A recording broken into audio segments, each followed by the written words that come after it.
Sean bienvenidos de parte del Fondo de Cultura Económica y agradecemos a la librería Rosario Castellanos por brindarnos este magnífico espacio para una charla entre mujeres de ciencia. Bienvenidas.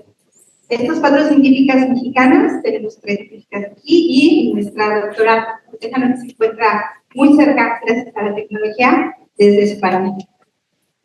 Esta charla entre mujeres de ciencia forma parte de los festejos del Día Internacional de la Niña y Mujer en Ciencia 2025.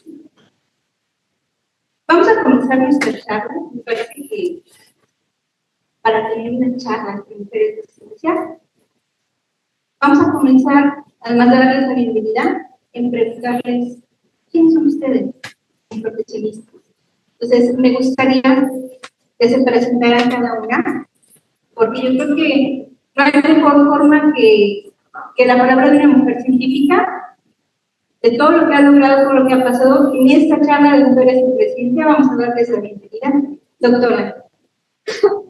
Bueno, muchas gracias al fondo por esta invitación. Gracias a ustedes por llegar hasta esta hermosa librería y gracias a todos que nos ven a distancia. Soy María Fernandán, física, estudié la licenciatura en física en la Universidad de Chile, soy chilena, y luego hice mi doctorado en física en la Universidad de Wisconsin. Desde que estoy en la UNAM, 40 años de vida académica, esta hermosa segunda casa.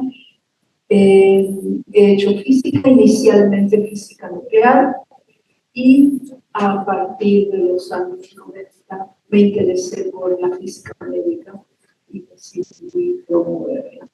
He tenido el privilegio de organizar a colegas en un programa para especialización en física médica y a recibir a cientos de estudiantes que se han interesado. Hago investigación en dosimetría y física médica.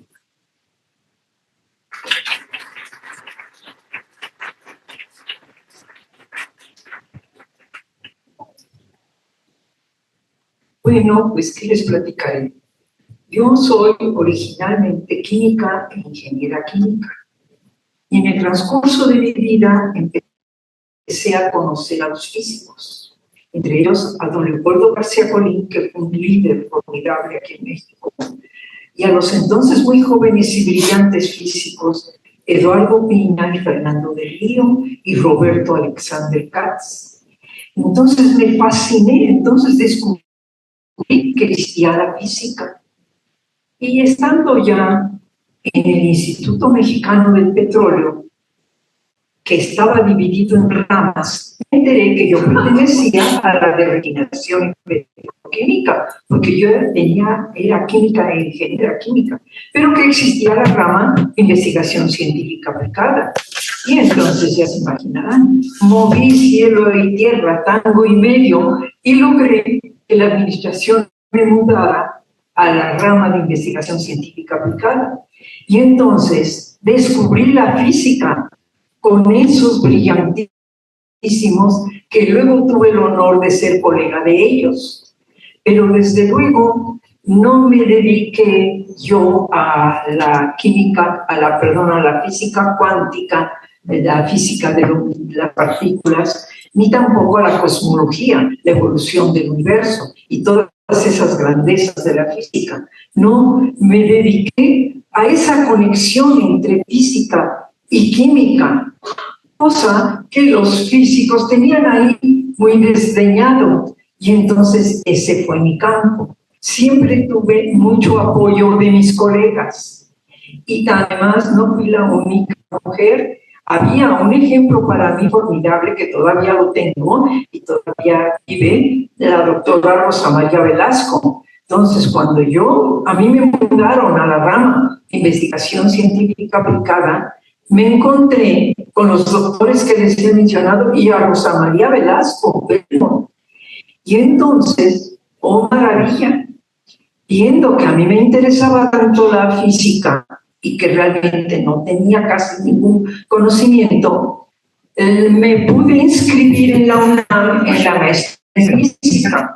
Ya se imaginarán el trabajo que me costó, pero participé y logré sacar el grado de la maestría en física. Pero entonces, y después más tarde el doctorado en física. Pero entonces, ¿en qué campo? En ese campo de interacción molecular, digamos, entre físico-química, de la físico-química, de cómo es el comportamiento de las transiciones de fase de la materia que nos rodea, ¿sí? Tomando en cuenta que ocurren reacciones físicas. Un tema que era muy desdeñado por los físicos muy avanzados de cosmología o de física cuántica. Y entonces, ahí en el IMP vivía yo muy contenta y logré hacer una física, una físico-química. Y es de aquí que se inaugura la UAM Iztapalapa, pero jovencitos niños que me están escuchando. ¿Hace cuántos años creen que se inaugura? Hace 50 años. Y entonces ahí voy, junto con mi maestro, don Leopoldo García Corín, y junto con mis, ya es mucha vanidad, pero así lo diré, mis colegas, que eran realmente mis maestros, Fernando del Río, Eduardo Piña, José Luis del Río Correa, Rosa María Velasco, y ya nos mudamos en lo que ha empezado y se está celebrando ahora los 50 años de la UAM. Entonces ya les digo, yo hice más bien trabajé en ese campo de la física de moléculas en conexión con lo que puede interesar a la descripción del funcionamiento de los seres vivos, es decir, en fisicoquímica. Y pues ahora ya a estas alturas del partido ya me estoy despidiendo y quiero dar un testimonio de agradecimiento de toda la ayuda que tuve a lo largo de mi camino. Un camino realmente muy peculiar, pero tuve la ayuda de muchos colegas. Hubo algunos bastante molestos, pero eso no se menciona. Por el momento estoy feliz de comunicarles estos hechos a ustedes. Gracias.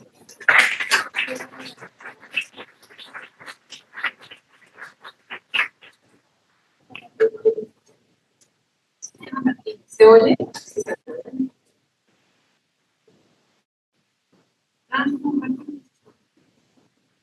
Yo soy Ana Martínez y lo que soy es una chismosa. Muy chismosa. Me encanta el chisme entre las personas, aunque no lo uso para perjudicar, pero sobre todo soy curiosa y me encanta el chisme de cualquier lado. Entonces, yo creo que para ser científica, lo primero que tienes que hacer es ser curioso, ser chismosa. Entonces, lo que yo empecé es, yo soy química, trabajé en la UAM Iztapalapa, la maestra, la doctora fue mi maestra de física. Entonces, lo que yo hago es estudiar la química, pero con la computadora, porque en el laboratorio soy muy mala. En el laboratorio me quemo, todo se me cae, todo me sale mal, nada me sale bien. Entonces decidí que en el laboratorio no podía estar. Entonces me fui a hacer teoría, entonces hago química computacional. ¿Y qué estudio? Pues lo que se me ocurre, ¿no? Lo que me da curiosidad. Entonces recientemente se me ocurrió estudiar la selección sexual de las aves. ¿Por qué un pajarito es seleccionado por una pajarita? Porque hay en México unos pájaros que son rojos, porque tienen la cabecita roja y el pichito rojo, y esos son los machos, las hembras son cafecitas, así feitas. Los pájaros, las hembras son más feitas, así son, solo en los pájaros, en los demás habría que ver que son más guapos, las hembras son los machos. Entonces, ¿pero por qué una pajarita selecciona un macho? Pues porque es más rojo. ¿Pero por qué es más rojo? ¿Y por qué más rojo significa que lo van a seleccionar? Las pajaritas seleccionan a los mejores machos, porque los mejores machos están mejor alimentados, no están enfermos, le van a ayudar a cuidar a los hijitos y va a ser una especie mejor. La selección sexual y la selección natural se basa en escoger a los mejores de cada especie para que la especie sea mejor. Y entonces primero hice a los pajaritos y ya entendí, ya lo entendimos, con la computadora. Y luego, ¿qué se me atravesó? Los pingüinos de la Antártida. En un proyecto en España, se me ocurrió que podíamos estudiar los pingüinos. Yo por la computadora, yo sigo sin entrar al laboratorio. Pero entonces me llevaron a la Antártida y me metieron en un barquito y luego en una estación. Y estuvimos en una estación 6 semanas. No había nada. Solo nosotros, los pingüinos y los otros investigadores. Y entonces a mí me llevaban a ver a los pingüinos y me decían, tú carga al pingüino, porque como no le sabes sacar sangre, no sabía sacarle sangre, tú cárgalo, y me lo dejaban. ¿Y ustedes creen que los pingüinos son como peluches? No, son como cerditos súper duros que además te pican, y las alas son como paletas metálicas, te pegan y te hacen moretones. Entonces yo lo cargaba, le tapaba los ojos como en las películas, ¿verdad? ¿Se dicen? Entonces le tapaba los ojos para que no se alentara y lo mecía. Y entonces un investigador español me dijo, cántale. Entonces le empecé a cantar. Bueno, le cantaba hasta el himno nacional, porque ¿qué cantas en la Antártida con un montón de frío? Entonces yo le cantaba y el pingüino se calmaba. Entonces la ciencia es maravillosa. Y lo que es necesario para ser científico es ser chismoso. Soy chismoso.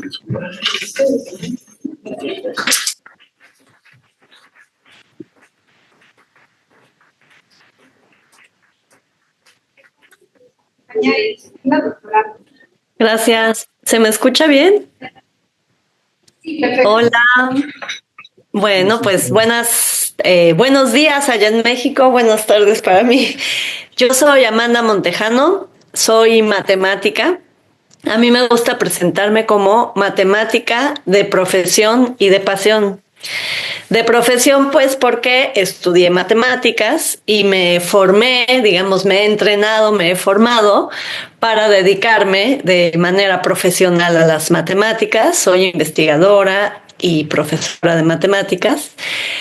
Pero también me considero matemática de pasión porque me gustan muchísimo las matemáticas. Y coincido con que para ser científica, ya sea en la química, en la física, en las matemáticas, como los ejemplos que estamos aquí, o en cualquier otra, lo que hay que ser es curiosa y chismosa.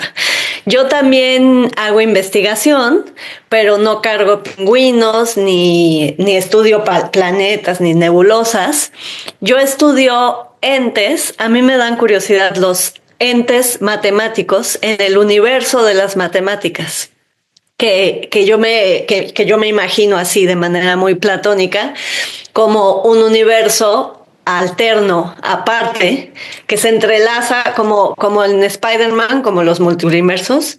Hay portales que se entrelazan con el universo de las matemáticas, y allá en el universo de las matemáticas hay paisajes, escenarios, y viven personajes, y tenemos edificaciones y, bueno, lugares y objetos maravillosos, y esos son los que a mí me dan curiosidad y me gusta estudiar, investigar, descubrir, y además me doy permiso de inventar. Entonces, bueno, pues me gusta mucho la ciencia, celebro y agradezco al Fondo de Cultura por este evento, y qué lástima que no les pueda ver las caras a la audiencia, pero pues aquí estoy.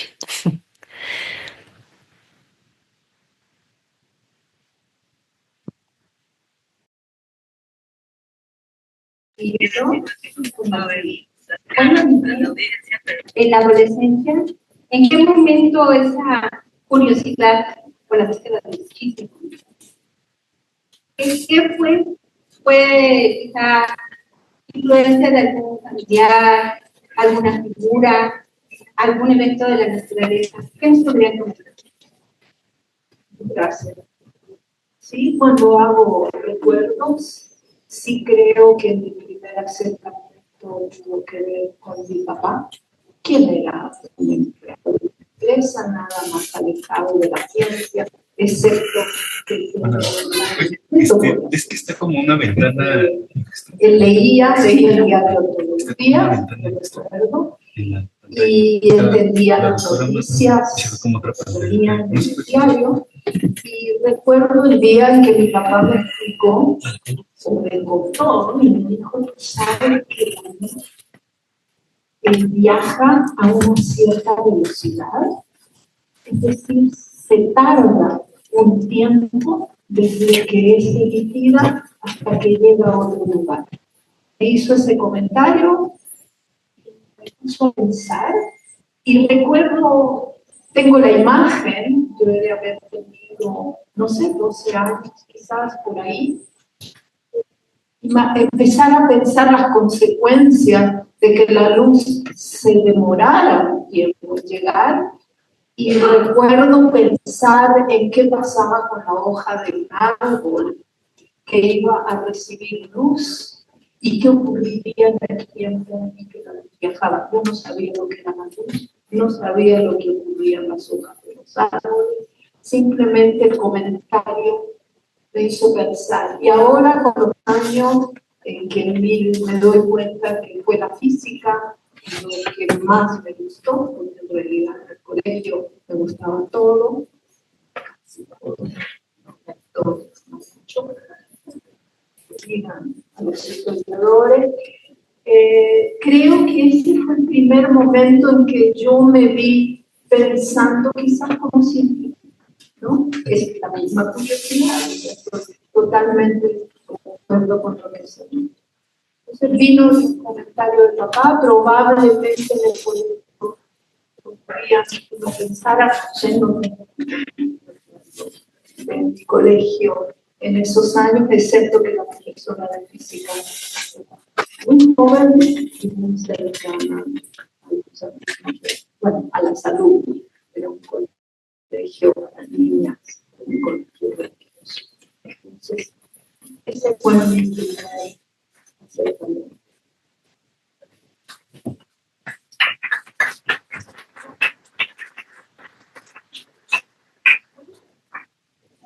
Pues yo que les platicaré. La primera vez que me fasciné con algo relacionado con la física fue cuando llevé mis clases de álgebra en la secundaria. Imagínense nomás. Pero después me voy dando cuenta que empiezo a conocer a físicos. Entonces me doy cuenta de que el pensamiento racional funciona para explicar cómo ocurren las cosas que vemos, qué cosas, por ejemplo, que sale un gas a cierta presión porque estaba almacenado, que el agua hierve a cierta temperatura, pero que si le añado sal, cambia la temperatura a la que hierve, que no hierve igual en cualquier lugar del planeta. Y entonces empecé a descubrir, ya en la prepa, porque las matemáticas me fascinaron desde la secundaria, con el profesor Salas. Y entonces me empezó a interesar muchísimo la química, ¿verdad? De que cómo las cosas no ocurren al azar, nada son cosas caprichosas que pasan, sino que existen leyes que gobiernan al mundo material. Hay una mente racional, pensé, puesto que con el raciocinio puedo descubrir cómo se combinan las propiedades, cómo ocurren las reacciones químicas. Y en esas estaba cuando empecé a conocer a los colegas que ya les platiqué. Entonces dije, no, qué barbaridad. Yo debí de haber empezado con la física. Pero entonces descubrí que había ese campo para mí accesible con el equipo matemático que había adquirido, que es la fisicoquímica. Y el estudio desde el punto de vista de física de la materia cuando hay reacciones químicas. Entonces fue por la oportunidad de haber convivido con físicos en el Instituto Mexicano de Petróleo y haberlos admirado y haber sido todos, bueno, no todos, pero el 90% de ellos muy generosos y comprensivos conmigo, ¿verdad?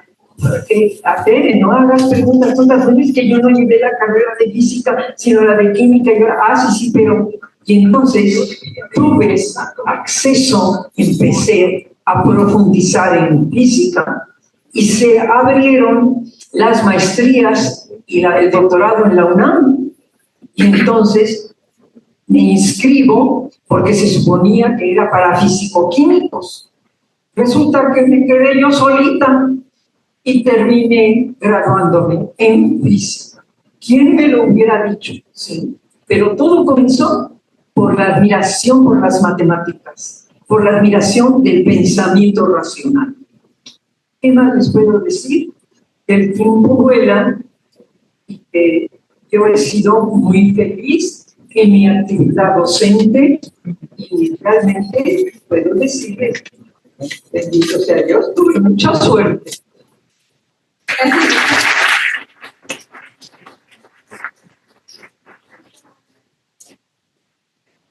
Yo trataba de recordar a alguien, y a quien recordé fue mi padre también.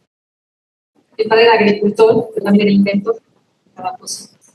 Pero nunca trabajó como inventor, inventaba cosas para la casa, que las llegaban a la mamá, porque el inventor no necesariamente tiene la estética de las casas. Porque tú verías por todos lados muy funcionales, pero no tenían cosa bonita. Entonces, me estoy acordando ya, en una prepa no me gustaba casi nada.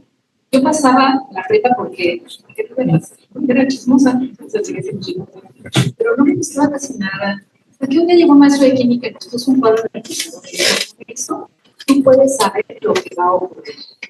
¿Cómo? Si esto no ha ocurrido nunca, pero va a ocurrir. Se llamaba como magia. Sí, tú métete a la química y con esto puedes predecir las cosas. No fue tan cierto, porque tiene cierta verdad, pero voy a la facultad de química. ¿Y qué creo? El primer examen, física, pues eso yo era buena estudiante porque no me gustaba actuar.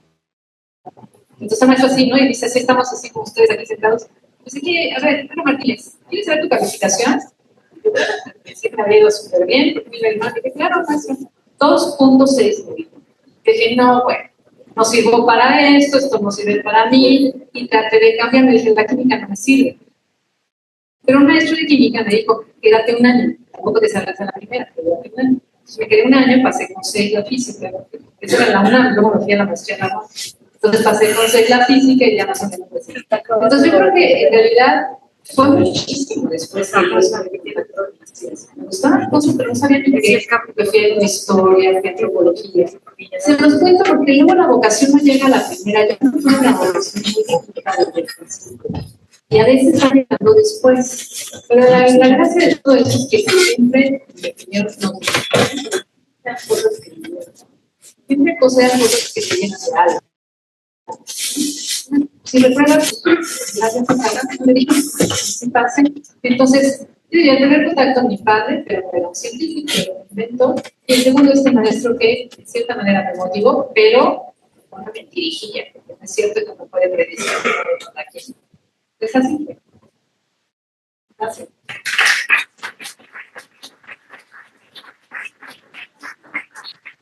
Vamos a preparar algunos primeros y de verdad a veces las cosas no son. Y nos equivocamos, y esas equivocaciones son las que o nos hacen intentar la educación o nos ayudan a tomar pasos inesperados que nos llevan a decir, doctora, ¿nos escuchas? Adelante. Hola. Ay, ya no las veo. ¿Me pueden poner la imagen, por favor? Porque si no, me siento que le habla a una pantalla y me gusta verlas. Sí, doctora. Bueno, además les escucho un poco cortado, pero creo que la idea era contar, bueno, en referencia a lo que mis colegas han contado, a mí bueno, me dieron ganas de compartirles efectivamente que yo tampoco tenía muy clara cuál era mi vocación cuando era niña. Sin embargo, la vocación como de científica, esa sí la notaba muy claramente, pero tengo que admitir que esa vocación yo la veo, la puedo observar y la he observado en mis hijos y en muchos niños con los que he convivido, niños y niñas. Yo creo que todos los seres humanos, cuando somos pequeñitos, tenemos esa vocación y esa curiosidad y esas ganas de aprender y de entender. Lo que sucede con las matemáticas muy pronto es que en la educación básica tenemos pues ciertamente tenemos el gremio, necesitamos hacer algo ahí, arreglar, porque empieza a suceder que los niños y las niñas comienzan a no entender y eso es muy frustrante. Sin embargo, cuando entendemos lo que estamos haciendo, cuando podemos, se nos permiten crear las matemáticas, encontrar los resultados como un rompecabezas, como un enigma. A mí me gusta mucho resolver enigmas, preguntarme las cosas como decían aquí en esta misma mesa, perseguir las curiosidades que surgen de dentro de mí. Cuando eso sucede, yo creo que las vocaciones afloran y la vida en la ciencia, pues es muy satisfactoria, no me dejarán mentir. Es muy satisfactoria porque está lleno de descubrimientos, de momentos muy emocionantes, de luchas, de batallas, pero que al final nos traen recompensas muy satisfactorias. En el caso de las matemáticas, no sé si sea en el caso de mis colegas o de otras ciencias, en el caso de las matemáticas también hay un aspecto que a mí me gusta mucho, me satisface, que es el aspecto creativo. Hay sensibilidades, o sea, todos los seres humanos tenemos sensibilidades diferentes y en la ciencia pues hay caminos diferentes para todas esas sensibilidades. Puede ser a través de la computación, que ahora está en boga, puede ser una cosa más teórica, una cosa más matemática. No sé, de química yo no soy muy conocedora, y en matemáticas, en lo que es mi área de investigación, que son las coloraciones, a mí me gusta mucho la creatividad, me gusta mucho el darme permiso de inventar algo y soltarlo para ver qué pasa y observar y aprender. Entonces, creo que es una vida muy satisfactoria las personas que nos dedicamos a la ciencia y que hay caminos para todas las sensibilidades y el chiste pues es encontrar cada una nuestro camino. Así es. Muchas gracias.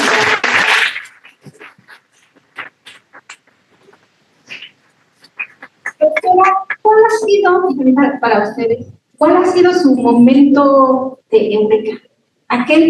Su momento eureka, el momento en el que ustedes han dicho, wow, este ha sido uno de los momentos más gratificantes en mi carrera científica.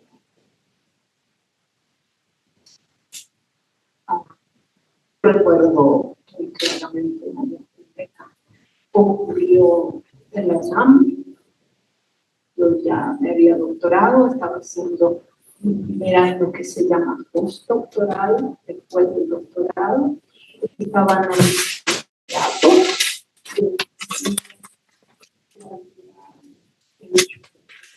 datos y que yo trataba los resultados fueran consistentes con lo que se había pedido en otra parte y resultaba que nadie entendía lo que había ocurrido en otros laboratorios. Y yo tenía mis datos, estaba haciendo cálculos, de repente los miro y el programa, el cálculo que tenía frente a la computadora, decidí poner un número en un cierto intervalo de valores porque creí que ese número el que iba a explicar lo que ocurría, y el número describió todo con una exactitud, yo diría, aterradora. Era tan buena la descripción que no lo pude creer y de inmediato traté de ponerlo a prueba en otros datos y funcionó, y en otros y funcionó. Es decir, había algo que servía para todo un conjunto de datos, experimento de física nuclear, y ahí estaba la solución. Ha pasado 30 y tantos años, y esa era la solución. Seguir usando esa explicación que yo encontré. También, como esos momentos, como el de la luz, cuando era niña, recuerdo, no recuerdo cómo iba vestida, pero casi. De recordar, por supuesto, dónde estaba, cuál era la oficina. Esos momentos son, en esos momentos uno siente porque cogió lo que hacemos. Lo he visto con estudiantes mías, un estudiante de doctorado que una vez me trajo sus datos, recuerden que soy experimental, había analizado, ella no llegaba, ahí fue una eureka compartido, porque ella trajo los datos y dice, María Esther, no tiene ni pies ni cabeza, y lo miré. Wow. Los datos.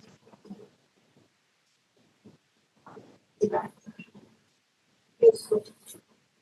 Agradezco la pregunta porque yo creo que dentro de la carrera que en general requiere muchísimo trabajo, muchas horas para derivar el arte. Esas pocas situaciones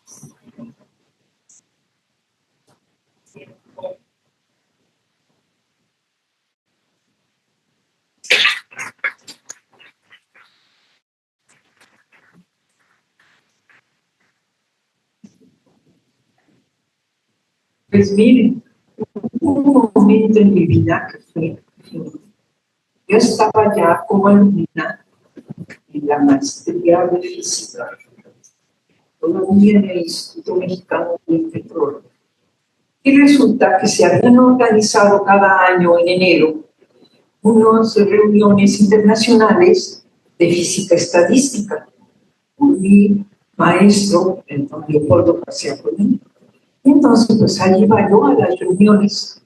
Y entonces se puso de moda, se estudió mucho, un principio de Onsager, que decía que distintos fenómenos físicos se combinan si tenían cierto carácter matemático particular, cierto carácter si eran escalares, vectores o tensores, propiedades.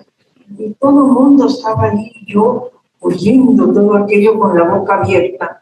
Y entonces salimos de la conferencia y le digo a mi maestro, bueno, las reacciones químicas y los procesos viscosos tienen el mismo carácter tensorial. Y entonces me queda viendo y resulta que había descubierto algo de lo cual no se habían dado cuenta, porque esos físicos les valía un pimiento las reacciones químicas. Y entonces ese ya fue mi tema de estudio. Entonces pude comprobar de cálculos basados en la termodinámica que estaba entonces muy de moda, la termodinámica fuera de equilibrio, una termodinámica en que las cosas no están fijas, sino que son funciones del tiempo. Se descubrió cómo si en un fluido ocurre una reacción química, depende de la viscosidad del medio y se puede calcular el coeficiente viscoreactivo. Y entonces, pues por ahí fue mi salida a entrar a lo que realmente sí fue título física, pero en mis actividades fue más bien físico-química relacionada con la termodinámica fuera de equilibrio, con la termodinámica que depende del tiempo. Y ya después se me facilitó más que la investigación, porque mi lado débil eran las matemáticas. Entonces, resultó que era yo buena comunicadora, espero que todavía lo siga siendo, no sé. Y entonces me dediqué más particularmente a la docencia. Y bueno, hasta ahí me quedé. Gracias, doctora.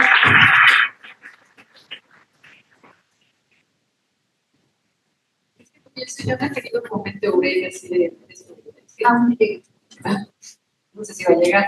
Pero sí he tenido momentos de felicidad, porque la ciencia te da mucha felicidad, pero así que haya descubierto algo así muy, no, a lo mejor ya se me olvidó.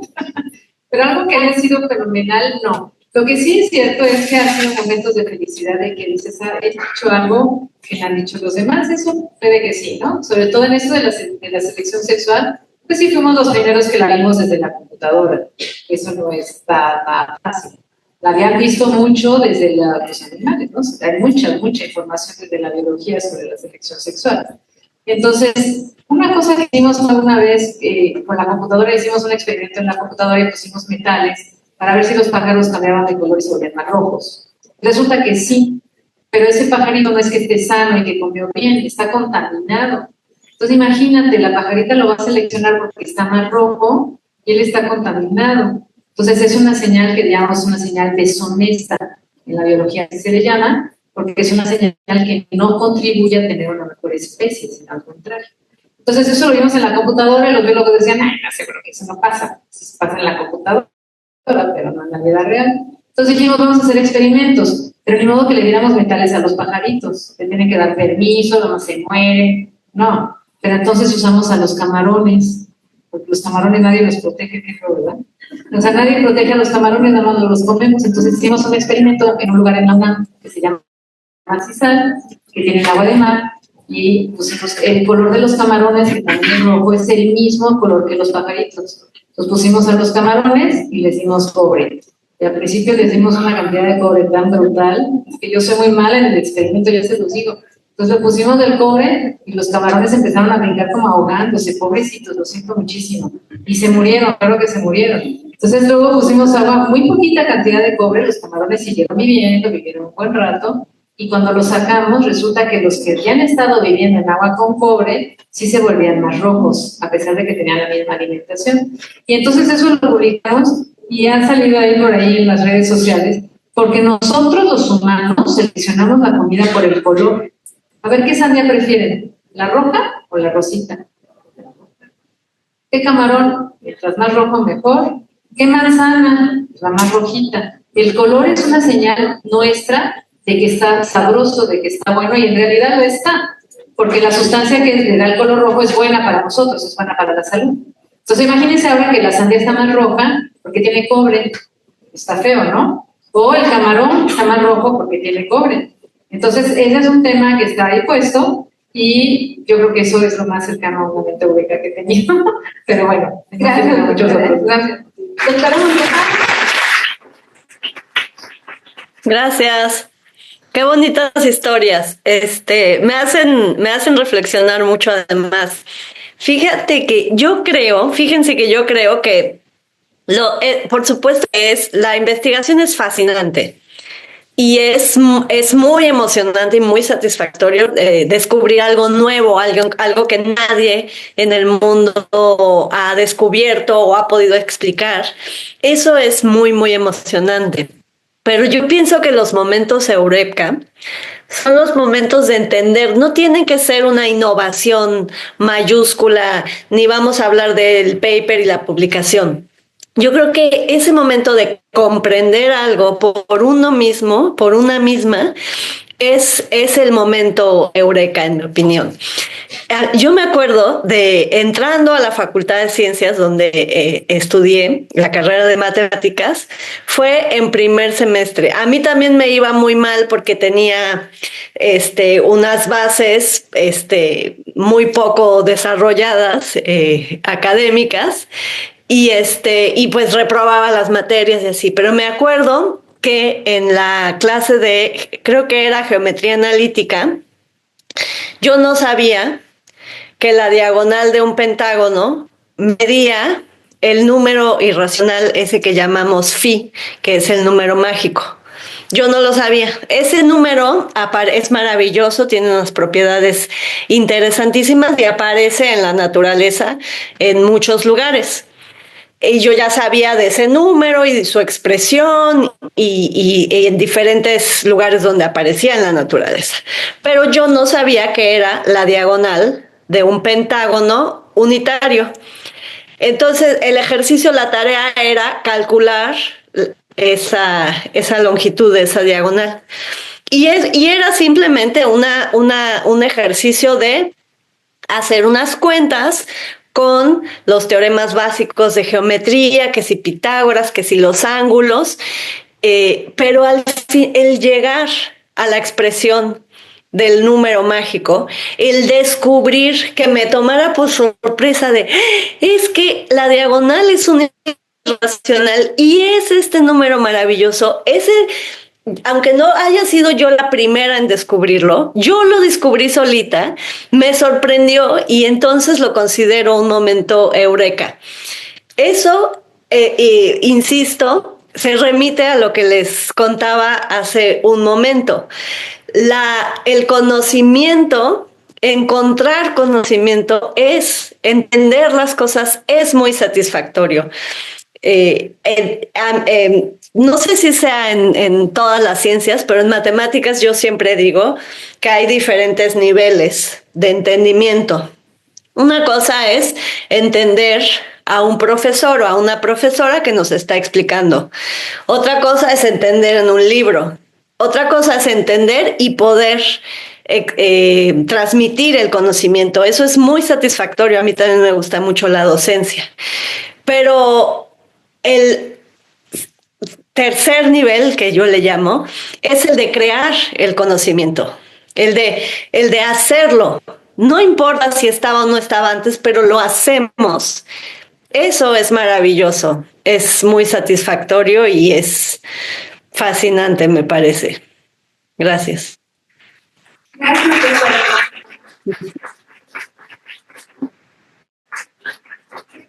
tenemos transmisión en vivo a través de la plataforma Zoom y también de Facebook, @leamos para todos.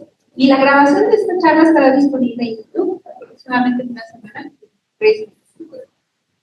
Para que ustedes nos acompañen y si comparten el hashtag Mujeres de Ciencia FCE, que tengamos algunas sorpresas, porque terminando nuestra charla vamos a tener una ronda de preguntas y vamos a regalar libros. Cada una de nuestras invitadas va a lanzar 2 preguntas. Entonces, según la respuesta, pues ustedes pueden ser ganadoras o ganadores de algún libro de cultura. Porque como mujeres científicas hay mucho conocimiento, pero el conocimiento no es propio. Tenemos la responsabilidad de compartirlo. Por eso es que nosotros adoramos el Fondo de Cultura Económica, personalmente, le damos la ciencia para todos. Son palabras poderosas, para todos. Y ustedes son 4 mujeres científicas exitosas. El Fondo de Cultura tiene el privilegio de contar con ustedes como autoras de libros. De hecho, tenemos nuestros libros. Compartir el conocimiento, llegar a escribir un libro, ¿cómo fue ese proceso? Yo soy autora de 2 libros.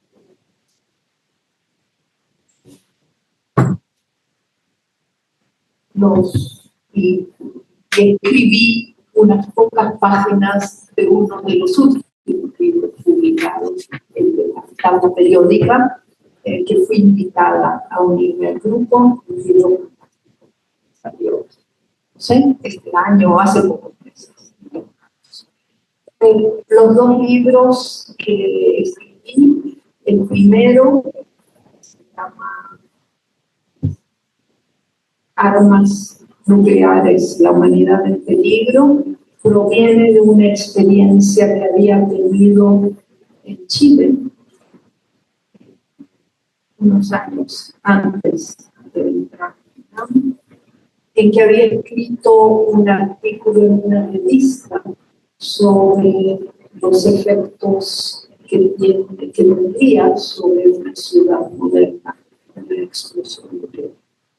En Chile, la historia se remonta a la experiencia en Chile, que yo trabajaba en la Universidad de Chile y venían periodistas con ciertas informaciones. En esa época había ensayos nucleares atmosféricos, Francia había realizado Chile, y cada vez que había un ensayo, bueno, Francia decía que era subterráneo, pero en realidad había fugas radioactivas al medio ambiente y aunque estuviéramos en medio de momento de la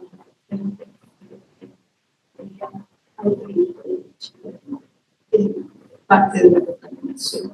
Y venían los periodistas a la Facultad de Ciencias a preguntarle a un físico que siempre le preguntaban lo mismo, que lo que saber qué es una bomba atómica o nuclear, cuáles serían los efectos de una explosión cerca, cuáles son los efectos.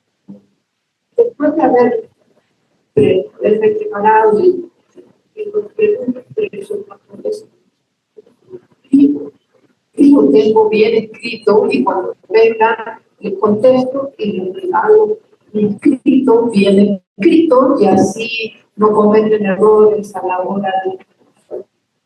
Y ese artículo que había escrito en Chile había sido portada en una revista que se llama Just Revista.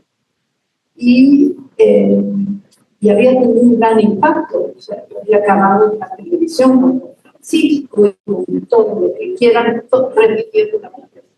En eso llego a México y me entero, claro que como toda de la colección de ciencia de México, el nombre original, Alejandra Jaiba, que era mi compañera de física, la colección arrancaba y nos invitaban a todos y nos empujaban a que pensáramos en eso.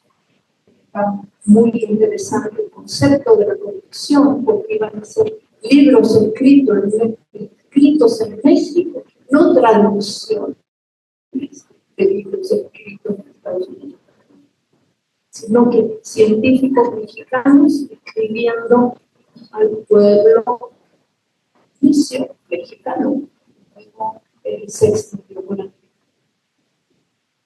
Iberoamérica.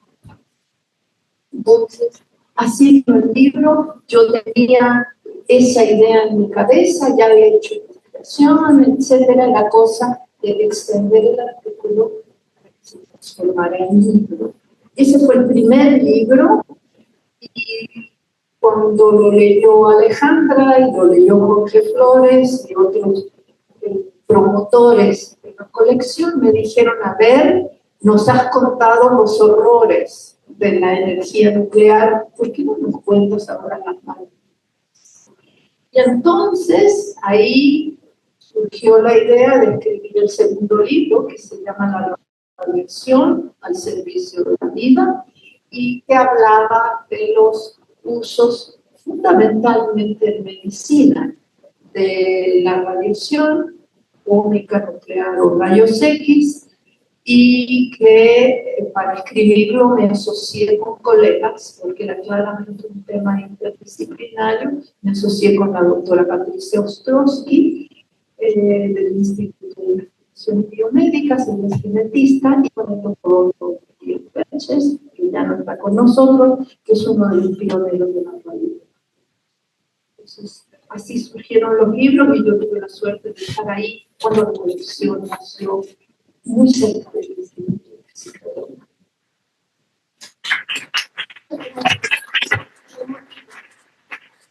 Recuerden, la ciencia tiene su lado oscuro, su lado brillante, y los dos, con no hay nada todo bueno, todo malo.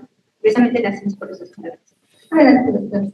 Pues, ¿qué les platicaré? Yo me crié en una familia totalmente dedicada a la historia, a la política y a la filosofía.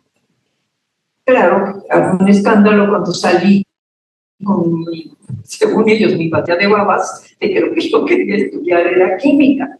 Pero mi formación fue hacia la historia, el ambiente familiar. Y entonces se me ocurrió la idea de investigar cómo, porque empecé a mirar muchísimo a los Lavoisier. Los Lavoisier fue un matrimonio que en la época de la Revolución Francesa, en Francia, empezaron a cuestionar toda la química que llegaba del pasado.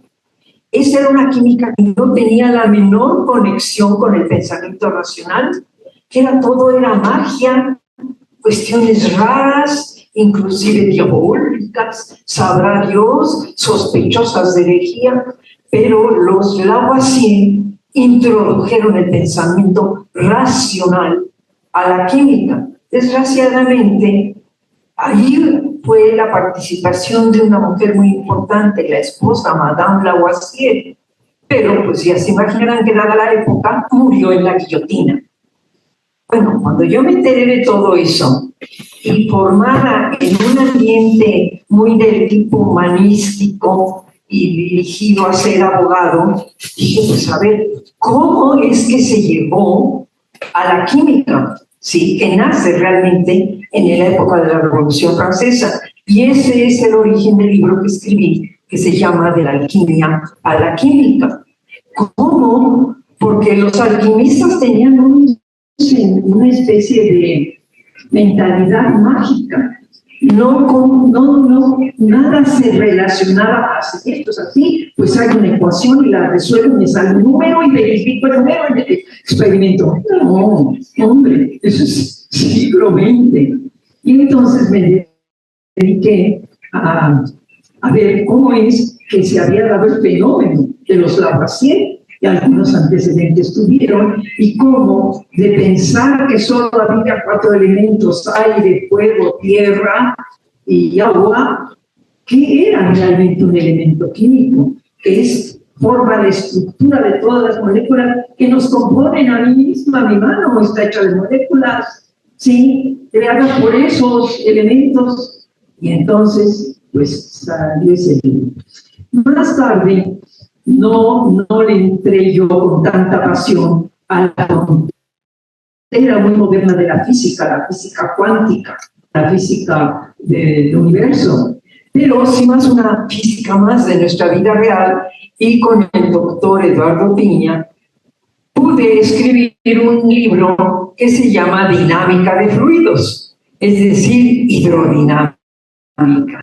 Y pues me dejó sumamente feliz. Pero ya yo estaba convencida de que nada hay más hermoso que aplicar el pensamiento racional a los fenómenos de la naturaleza. La naturaleza no nada más son sucesos, hay todos sueltos por todas partes, no. Hay leyes, conexiones, cosas que podemos expresar en una ecuación. Imagínense, qué maravilla.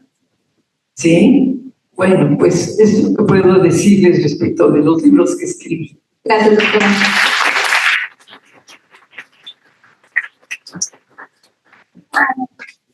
Pues mi libro se llama El mundo mágico del vidrio, y es sobre el vidrio. Sí, de qué otra cosa vamos a hablar. Yo trabajo en el Instituto de Materiales, y los materiales son súper importantes. O sea, imagínense que aquí quitáramos todos los materiales. Imagínense, ya no estaría la silla, ni mi bolsa, ni la mesa, ni la botella de agua. ¿Qué más no estaría? Ni los sillones, ni los zapatos. Estaríamos todos aquí, de pie o sentados en un... Bueno, no estaría en el edificio, pero supongamos que vamos a mantener el edificio. Estaríamos aquí desnudos todos, porque la ropa también es material. Entonces, fíjense que todo está lleno de materiales. Entonces, los materiales nos acompañan y nos protegen del frío, etc. En particular, el vidrio tiene muchas funciones. No tendríamos ventanas si no tuviéramos vidrio, no tendríamos lentes. Ahora se hacen micas de plástico, pero bueno, no tendríamos lentes en aquella época. No habría microscopios, no habría telescopios, no habría equipos de mediciones. Entonces, de repente el vidrio es un material que es fundamental. Y lo más interesante del vidrio es que no contamina, porque el vidrio se puede reciclar 100%. El vidrio se obtiene de arcilla, arenita, que se funde, y la arcilla y la arenita pues están en la tierra y se funden. Y cuando ya no sirve, pues lo tiras. Y tarda muchos años en desaparecer, pero no contamina. Contrario al plástico, que ya sabemos que sí contamina. Ese plástico, dudé en tomar el agua de la botella, porque en una conferencia con el doctor Sarucán, sí, el doctor Sarucán, en una conferencia, el doctor Sarucán es una eminencia, profesor de la UNAM, y en una conferencia estaba hablando del cambio climático, así, y tenía botellitas de agua. Y nos dijo allá al público, estoy muerto de sed, pero no voy a abrir la botella de agua porque va contra mis principios. Entonces, ¿quién hizo lo que hicieron? Bueno, los organizadores salieron corriendo por una jarra de agua y se la trajeron al doctor Sarucán. que además es un señor ya mayor. Entonces yo estuve tentada, pero dije, bueno, pues me voy a echar un traguito de microplásticos, ¿no? Ahorita es lo que estoy estudiando ahorita. Los plásticos de la botella no solo contamina que se llega al mar, el popote que se encanta la nariz, que todos hemos visto horrible. No, estas botellas también producen microplásticos que no vemos, chiquititas, chiquititas, y nos las tragamos. Y lo que estamos investigando es que eso nos va a hacer daño, ¿no? Yo creo que no, porque son muchas. Una botella de 1 litro de agua tiene 500,000 partículas de plástico, chiquititas, que te las tragas. Así que bueno, me voy a dar mi coctelito de microplásticos. Mientras hablamos, no tengo tanta voluntad como el doctor Sarucán.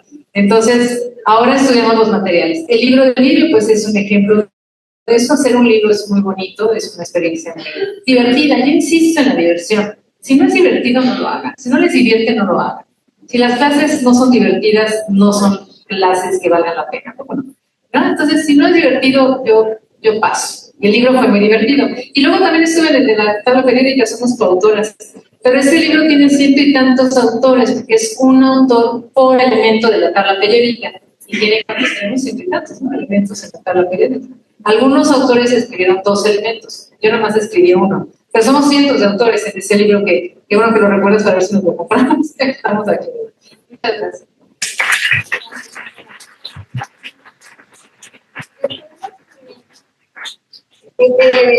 Programa de los microplásticos también, algunas de ustedes niñas, mujeres, adelante, doctora Montejano. Gracias. Pues fíjense, para mí también fue una experiencia maravillosa escribir el libro. Yo crecí con estos libros en mi época del bachillerato, cuando yo iba en el CCH Sur. Me gustaba mucho la serie, me gustaba leerlos. Entonces, imagínense, era un sueño para mí poder ser autora de esta serie.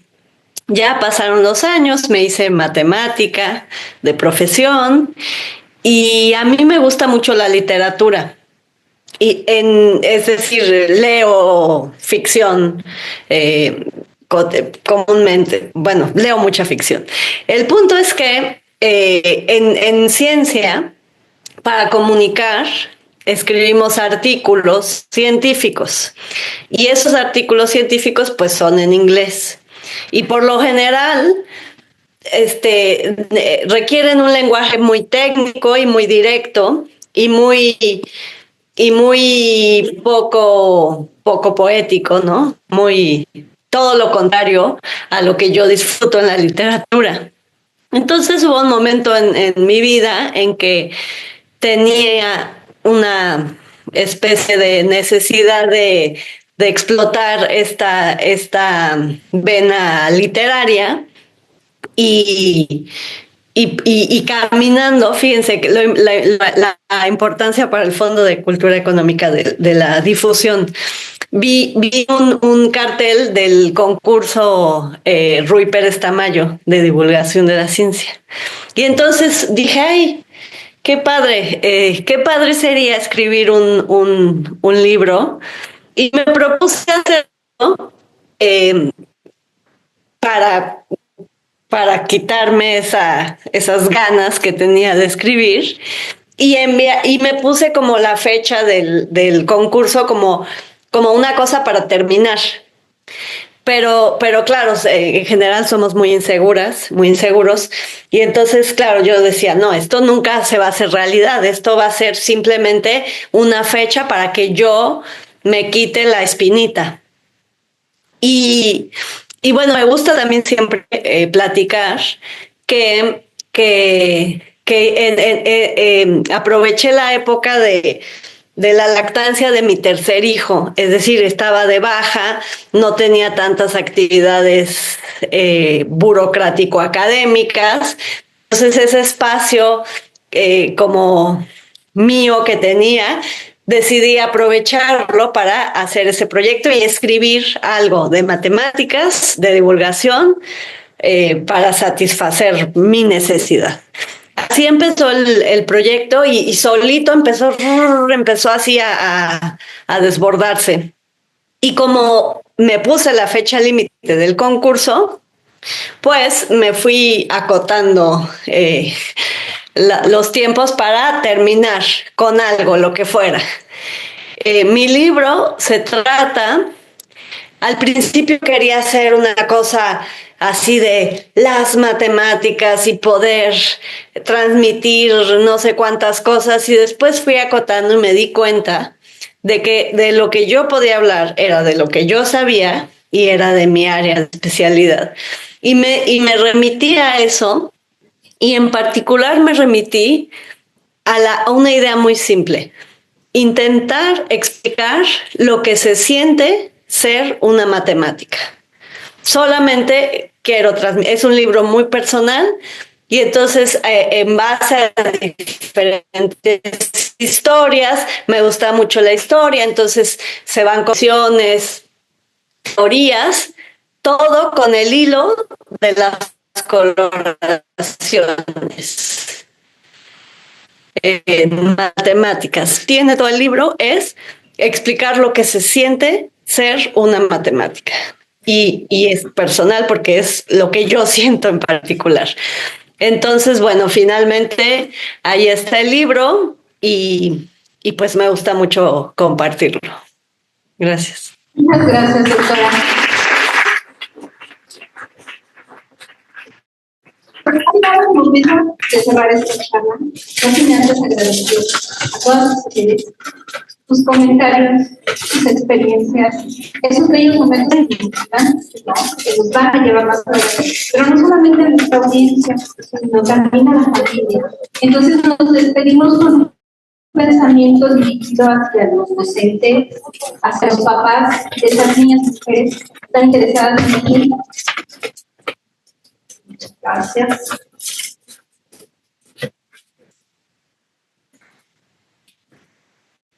Un elemento fundamental en una carrera científica exitosa o asociada con ciencia, áreas científicas, investigación asociada con la ciencia, es el apoyo que las estudiantes, las niñas y las jóvenes necesitan en todo momento. La sociedad en que vivimos ha heredado todos los siglos de desarrollo y cultura en que no es lo tradicional que quien se dedique a la ciencia sea una mujer. Por otro lado, que una mujer esposa, de manera que todas hemos vivido momentos de inseguridad, momentos de duda, momentos de enfrentarnos a dificultades que no hemos sabido, no hemos estado convencidas. Y el apoyo que puede brindar la familia y los maestros es fundamental para reforzar esas actitudes. Habemos mujeres que nos han gustado las matemáticas desde siempre y hemos sido vistas un poco como bichos raros. No importa, uno se acostumbra, porque la miren como bicho raro, pero hay momentos muy difíciles en que todo se pone en duda. En ese momento, el que alguien nos diga, tú sí puedes, todo lo que vale la pena tiene que ser difícil. No te la esperabas fácil, ¿verdad? Pero tú sí puedes. Entonces, ese sería un consejo a maestras, maestros, mamás y papás, abuelos, abuelas. Si ven que la chica tiene aptitudes, ayúdenla, díganle que sí puede, que sí puede.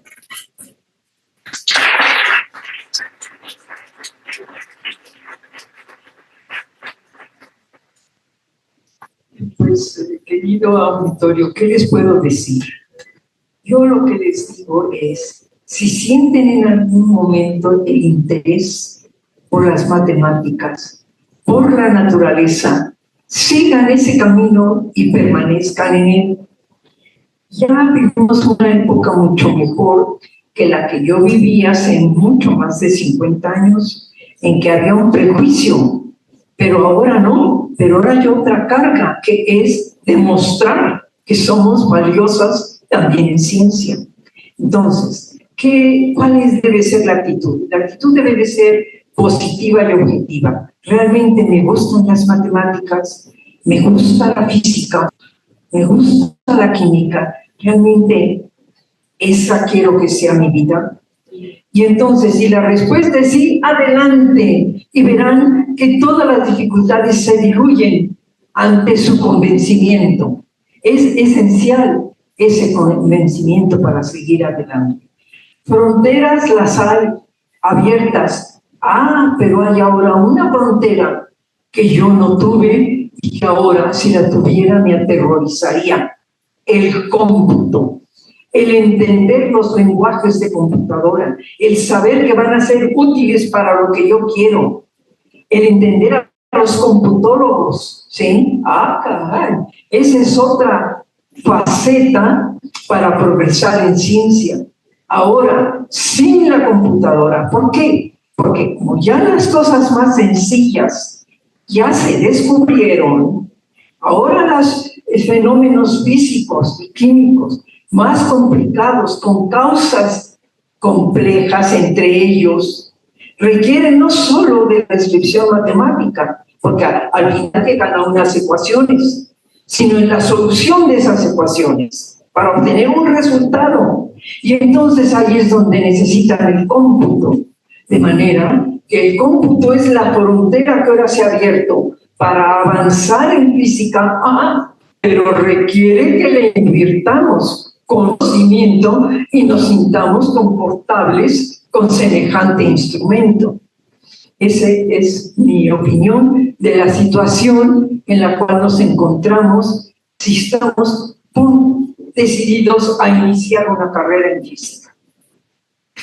Gracias. A mí tampoco me tocó ya tan difícil, ¿no? Y además yo tuve maestras como ella que me dan un ejemplo. Ellas fueron abriendo el camino, esa es la verdad.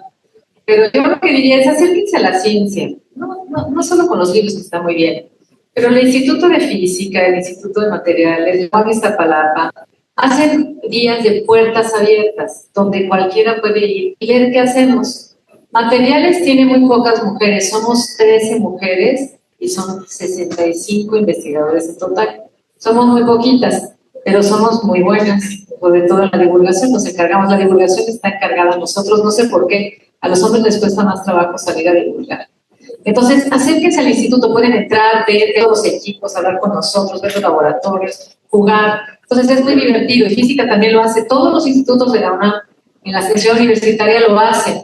Los profesores lleven a sus alumnos a que estén en contacto con la ciencia más fácilmente que en las pláticas, que sí son muy buenas, pero ahí pueden hasta jugar con nosotros a lo que nosotros estamos haciendo en la ciencia, con la computadora o con los laboratorios. Entonces, mi idea para los profesores y también para los padres es que se acerquen. El Museo Universo tiene excelentes exposiciones. Hablo de la UNAM porque es lo que más conozco. Y de verdad, los días de puertas abiertas van todas las escuelas, son muy divertidos y hasta noche están. Entonces, yo los invito a que vayan a los días de puertas abiertas de la UNAM. Gracias.